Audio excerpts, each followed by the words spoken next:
आज तो स्थिति है ना, मंजिलों की जुस्तजू में मैं अकेला ही चला था, लोग यूं मिलते गए और काफिला बनता गया।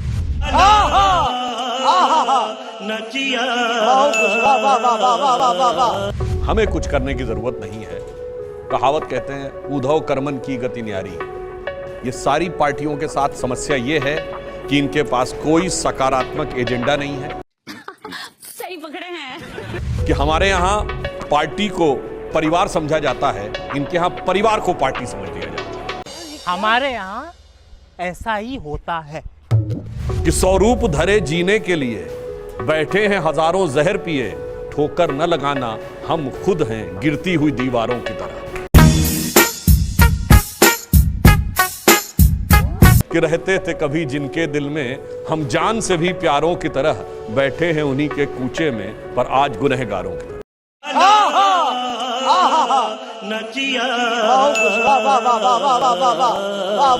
देखिए, मुलायम सिंह जी, उनके भाई शिवपाल जी, फिर उनके भाई राम गोपाल जी, फिर बेटा, फिर बहू, फिर भतीजा, फिर एक व्यक्ति का नाम बताइए। 35 लोगों के बाद सारे पर एक व्यक्ति का नाम बताइए। बताइए ना, ये बताइए मुलायम सिंह जी के परिवार का एक व्यक्ति जो सांसद या विधायक ना हो, ये होता परिवार।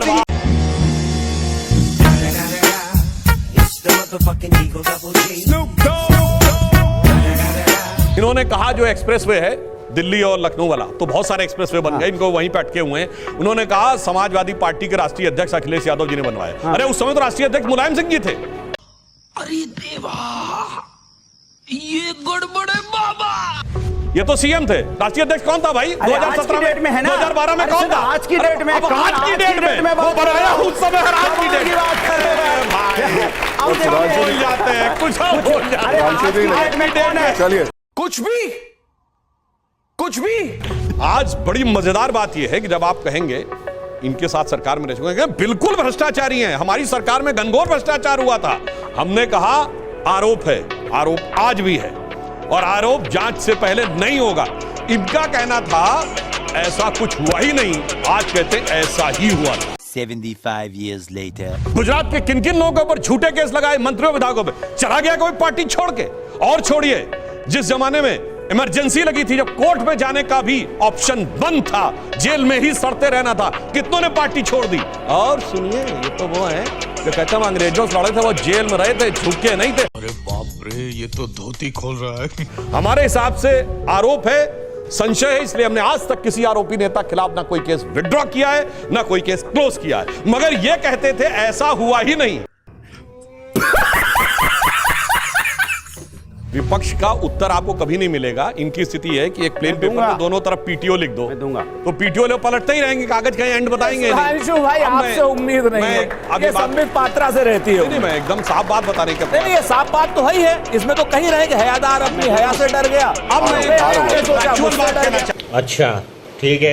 एकमात्र बार यह साबित हुआ कि प्रधानमंत्री ने रिश्वत लेकर अपनी सरकार बचाई। 1994 झारखंड मुक्ति मोर्चा रिश्वत कांड, कांग्रेस की सरकार, गजब बेइज्जती है। और पीवी नरसिम्हा राव प्रधानमंत्री पद से हटने के बाद कोर्ट में जाके खड़े रहे भ्रष्टाचार के आरोप में। तब तक मोदी जी, अमित शाह जी का नाम ही नहीं था, भारतीय जनता पार्टी की सरकार नहीं आई थी। और जिनकी सदारत में जाके बैठे थे पटना में, लालू प्रसाद यादव 97 में जेल चले गए थे। और उन्होंने आरोप लगाया था कि कांग्रेस ने उनको जेल में डाला, तब तक भाजपा की सरकार नहीं आई थी। और भाई 1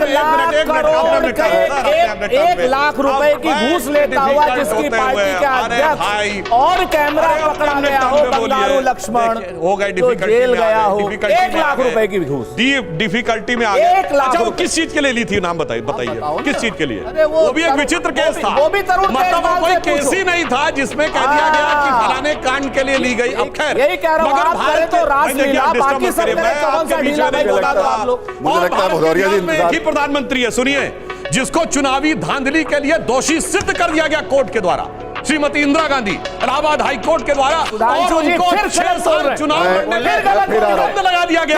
म्यूजिक